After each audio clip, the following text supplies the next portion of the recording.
اعوذ باللہ من الشیطان الرجیم، بسم اللہ الرحمن الرحیم۔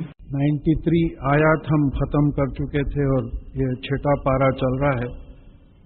شروع میں حج سے تعلق رکھتی ہوئی آیات ہیں اور انشاءاللہ آج ہم سورہ مائدہ ختم کرنے کی کوشش کریں گے، جہاں آخری میں پورا رکوع جو ہے عیسیٰ علیہ السلام کے بارے میں بڑا اہم رکوع آیا ہے۔ یہ سورہ مائدہ جب شروع ہوا تھا تو وہاں ایک آیت میں ہم کو یہ معلوم ہوا تھا کہ احرام کی حالت میں شکار کرنا منع ہے۔ یہ بتا دیا گیا تھا تمام جانور تمہارے لیے حلال ہیں سوائے اس کے کہ تم احرام کی حالت میں شکار مت کرو۔ تو اسی کا کنٹینیویشن یہ آ رہا ہے کہ اعوذ باللہ من الشیطان الرجیم، بسم اللہ الرحمن الرحیم۔ یا ایھا الذین آمنوا لیبلونکم اللہ بشیء من الصید تنالوا ایدیکم ورماحکم لیعلم اللہ من یخافہ بالغیب۔ اے وہ لوگوں جو ایمان لائے ہو، ہم کچھ تمہاری آزمائش کریں گے۔ بلا آزمائش کو بولتے ہیں، اردو کی بلا نہیں ہے، عربی کی بلا اور فتنہ جو ہے آزمائش کے لیے بولتے ہیں کہ اے وہ لوگوں جو ایمان لائیں، ہم تمہاری کچھ آزمائش کریں گے ایسے جانوروں سے جو شکار کے لیے تمہارے ہاتھ کے قریب آ جائیں یا تمہارے اسپیئر بھالوں کے قریب آ جائے، جیسا تیر کے رینج میں آ جائے یا بھالا مارنے کے رینج میں آ جائے، اس کے ہم جو ہے تمہاری آزمائش کریں گے تاکہ ہم یہ جان لیں۔ عام طور پہ ترجمہ جو ہوا ہے لیعلم کا، کہ تاکہ وہ جان لیں کہ اللہ کو بن دیکھے کون ڈرتا ہے۔ اب حج کے لیے نکلیں، احرام کی کیفیت میں ہیں اور جانور بالکل قریب آ گیا ہے، ٹیمپٹیشن ہو رہا ہے، آپ پکڑ بھی لے سکتے ہیں یا مار بھی سکتے ہیں۔ تو اب آپ کوئی اور تو کوئی دیکھ نہیں رہا ہے، آپ پکڑ لیے، تو اللہ تعالیٰ بتا رہے ہیں کہ ہم یہ دیکھنا چاہ رہے ہیں کہ ہم کو بغیر دیکھے کہ ہم سے کون ڈر کے یہ شکار سے بچتا ہے۔ اب یہاں ایک عربی کا لٹریچر کا ایک پوائنٹ ہے، لیعلم اللہ، تاکہ عام طور پہ ترجموں میں بات آئی ہے کہ تاکہ اللہ تعالیٰ جان لے۔ اللہ تعالیٰ ہر چیز جانتا ہے، اللہ تعالیٰ کو جاننے کی کیا ضرورت ہے؟ تو عین لام میم کا اگر مادہ لیں، آپ روٹ لیں، تو ایک لفظ بنتا ہے علم، جس کے معنی ہوتے ہیں نالج، اور ایک لفظ بنتا ہے علم، جس کے معنی ہوتے ہیں نشانی۔ تو اس کا پاسٹ ٹینس اگر آپ لیں تو علم کا پاسٹ ٹینس ہوگا علیما، اس نے جانا، اور علم کا پاسٹ ٹینس ہوگا علما، اس نے نشاندہی کی، ہی مارکڈ آؤٹ۔ تو یہ مضارع ہے، یعنی یہ پریزنٹ اور فیوچر ٹینس دونوں ملا ہوا ہے اس میں۔ لیعلم کا یہاں مطلب یہ نہیں ہوتا کہ تاکہ وہ جان لے، کیونکہ وہ تو ہر چیز کو جانتا ہے، اس نے تقدیر لکھی ہے، تاکہ وہ نشاندہی کر دے، ہمارا عمل ہونے کے بعد نشاندہی کر دے کہ بھئی یہ اللہ کو بن دیکھے اتنا ڈرتے ہیں کہ شکار کا جانور سامنے ہے لیکن احرام کی حالت میں اس لیے جو ہے اس سے رکے ہوئے ہیں، اس کا شکار نہیں کیے۔ فَمَنِ اعْتَدَىٰ بَعْدَ ذَلِكَ فَلَهُ عَذَابٌ أَلِيمٌ۔ اب یہ حکم آنے کے بعد جو ہے اس یعنی حد سے نکل جائے اور شکار کرے تو اس کے لیے جو ہے ایک تکلیف دہ عذاب اللہ تعالیٰ نے تیار کر رکھا ہے۔ یا ایھا الذین آمنوا لا تقتلوا الصید وانتم حرم۔ اے وہ لوگوں جو ایمان لائے ہو، جب تم احرام کی حالت میں ہو تو پھر جو ہے شکار مت کرو۔ وَمَنْ قَتَلَهُ مِنْكُمْ مُتَعَمِّدًا فَجَزَاؤُهُ مِثْلُ مَا قَتَلَ مِنَ النَّعَامِ يَحْكُمُ بِهِ ذَوَا عَدْلٍ مِنْكُمْ۔ اور اگر کوئی عمدن ایسے جانور کو احرام کی حالت میں قتل کرے تو اسی جیسا جانور تم کو ہدیہ پہنچانا پڑے گا کعبہ شریف کے تک جو ہے، اور وہ کون سا جانور ہوگا، اس کی عمر کیا ہوگی، کیا کنڈیشن ہوگا، یہ تم میں سے دو انصاف کرنے والے ڈیسائیڈ کریں گے۔ تم اپنے سے نہیں ڈیسائیڈ کریں گے بلکہ تم میں سے دو ڈیسائیڈ کریں گے۔ تو وہ جانور جو ہے، جیسا کسی نے ہرن ماری ہے تو ایک ہرن کو ذبح کر کے کعبہ شریف کو بھیجنا پڑے گا۔ تو ہدیم بالغ الکعبہ، ایک ہدیے کے طور پہ جو کعبے تک پہنچائی جائے، اور کفارۃ طعام مساکین، یا پھر اس کا کفارہ یہ گناہ کو ڈھانپنے کا اور ایک طریقہ یہ ہے کہ مسکینوں کو، غریبوں کو کھانا کھلائے۔ دیکھیے مساکین پلورل ہے، دو سے زیادہ ہے، تو وہ ڈیسائیڈ کریں کتنے لوگوں کو کھلائیں۔ اتنا تو معلوم ہوا لفظ سے کہ دو سے زیادہ کو کھلانا ہے۔ پھر او عدل ذالک صیام، یا جو ہے پھر اس کا بدلہ اگر وہ بھی نہیں کر سکے تو پھر روزے رکھے. تو اب یہ کھانا کھلانا، روزے رکھنا، کیسا جانور دینا، یہ تم لوگوں میں سے دو مل کے جو ہے انصاف کے ساتھ طے کریں. اور ذالک لیذوق وبال امرہ، یہ سزا اس لیے ہے، یہ کمپنسیشن اس لیے ہے کہ تم اس معاملے میں تمہارے اپنے معاملے میں یعنی اس کا نتیجہ بھگت لو، نتیجے کا مذاق چکھ لو کہ جب حکم آیا تھا ایسا نہیں کرنے کا تو تم نے ایسا کیا. تو پچھلی دفعہ ہم دیکھے کہ قسم کے بارے میں آیا کہ اگر کوئی قسم کھائے، عمدن قسم کھائے اور توڑے، تو پھر یا تو ایک غلام آزاد کرنا، یا 10 فقیروں کو کھانا کھلانا، یا ان کو کپڑا پہنانا، یا پھر 3 دن کے روزے رکھنا. تو اس طریقے سے کئی گناہ کے کفارے آئے ہیں. یہاں اس کا کفارہ یہ ہے عفا اللہ اما سلف، اور جو پہلے گزر چکا اللہ تعالیٰ نے اس کو معاف کر دیا. دیکھیں یہاں ایک اصول معلوم ہوتا ہے، ایک قانون آیا ہی نہیں تھا، ابھی لوگوں کو معلوم ہی نہیں تھا کہ یہ غلط ہے، اس لیے اللہ تعالیٰ نے پچھلی چیز معاف کر دی. اب قانون آ چکا ہے، قانون آنے کے بعد اگر کوئی خلاف ورزی کرے تو پھر اس کی سزا ہوگی. وَمَنْ عَادَ فَيَنْتَقِمُ اللَّهُ مِنْهُ، اور اگر پھر کوئی شکار کرے اور اس چیز پہ واپس آئے تو پھر اللہ تعالیٰ انتقام کا بدلہ کیا ہے، یعنی مطلب جو ہے بدلہ لینے والا ہے. منتقم بدلہ لینے والے ہیں اللہ تعالیٰ اس کا. واللہ عزیز ذو انتقام، اور پھر اللہ تعالیٰ اقتدار والے ہیں، مائٹ ہے. جیسا میں بار بار مثال دیتا ہوں کہ بھئی پولیس کمشنر ہے، اس کو اختیار ہے کسی کو بھی گرفتار کر لو. تو اس طریقے سے اللہ تعالیٰ با اختیار ہیں، ان کو اختیار ہے، اور پھر وہ بدلہ لینے والے ہیں. اب یہ انتقام ہمارا جو انتقام ہوتا وہ نہیں رہتا جس میں بری کیفیت ہوتی. یہاں یہ انتقام ایسا ہے کہ اللہ تعالیٰ کے احکامات کے خلاف کچھ کرنے کی وجہ سے اللہ تعالیٰ جو ہے اس کو سزا بدلے کے طور پہ دیتے ہیں. احل لکم صید البحر وطعمہ متاع لکم وسیارہ، اور تم کو سمندر کا جو ہے جو جانور ہے اس کا شکار جائز ہے. یہ جو ہے تمہارے لیے کچھ فائدے کی چیز ہے، مچھلیاں وغیرہ جو پکڑ لیتے ہیں، اور جو سفر کرتے ہیں مسافر ان لوگوں کے لیے بھی ایک فائدے کی چیز ہے. حرم علیکم صید البر ما دمتم حرما، لیکن زمین کا شکار جو ہے تم پہ جب تک کہ تم احرام کی کیفیت میں ہو تم پہ حرام کر دیا گیا ہے. واتقوا اللہ الذی الیہ تحشرون، تو پھر اللہ سے ڈرو جس کے طرف تم سب جمع کیے جاؤ گے، اور یہ تمام چیزوں کا حساب لیا جائے. یہ مت سمجھو کہ اللہ تعالیٰ نہیں دیکھ رہا. اب اس کے بعد یہ کچھ 1-2 آیت کے بعد اس کا ایکسپلینیشن بھی سمجھ میں آ رہا کہ کیوں اس طریقے کے احکامات آئے. جعل اللہ الکعبۃ البیت الحرام، اللہ تعالیٰ نے کعبے کو جو عزت کا گھر ہے، جعل اللہ الکعبۃ البیت الحرام حرام قیاما للناس والشہر الحرام والہدی والخلائق، تو اللہ تعالیٰ نے کعبے کو جو عزت کا گھر ہے، حرام احترام کا گھر ہے، اس کو جو ہے انسانوں کے لیے ایک خیام بنایا ہے. دیکھیے خیام کا مطلب یہاں انگلش میں بڑا اچھا سمجھ میں آتا ہے. He has made it an establishment, نظام بنایا ہے. کعبے کا ایک نظام ہے. اسی طریقے سے شہر کا ایک نظام ہے کہ ذیخاد میں ہی آپ حج کریں گے. اسی طریقے سے قربانی کے جانوروں کا ایک نظام ہے، اور وہ اونٹ جو قربانی کے ہوتے ہیں جن کے گلے میں پٹے ڈالے جاتے ہیں، وہ بھی اس کا بھی ایک حج کا نظام ہے. تو یہاں یہ معلوم ہو رہا ہے کہ دیکھو یہ کعبے کے بارے میں اور ذی الحج کے بارے میں یہ بات سمجھو کہ یہ مسلمانوں کا ایک نظام ہے. کعبہ جو ہے مارک آف آئیڈینٹیفیکیشن ہے اسلام کے لیے. کہیں بھی کعبے کی تصویر دکھتی تو آپ کو سمجھ میں آ جاتا کہ اسلام سے تعلق رکھنے والی کوئی چیز ہے. ہم نماز میں رخ کرتے ہیں کعبے کی طرف. حج کا مرکز ہے کعبہ. اسلام کی دعوت یعنی امت محمدی صلی اللہ علیہ وسلم میں جو دعوت شروع ہوئی وہ کعبے سے شروع ہوئی. رسول اللہ صلی اللہ علیہ وسلم کی پیدائش کی جگہ کعبہ ہے. تو یہ کعبہ ایک اسٹیبلشمنٹ ہے باضابطہ. اور اگر حقیقت میں آپ دیکھیں تو وہ ایک منسٹری ہے اس کے واسطے. سعودی عربیہ حج اور عمرہ کی ایک منسٹری ہے باضابطہ. اتنا بڑا کاروبار ہے، اتنا بڑا کاروبار ہے کہ اچھا پہلے تو یہ تھا کہ بھئی حج میں ہی رش رہتا تھا. آج اللہ کے فضل سے کوئی دن ایسا نہیں ہوتا جہاں لاکھوں کا مجمع نہیں ہوتا. تو ایک اسٹیبلشمنٹ ہونا پڑتا.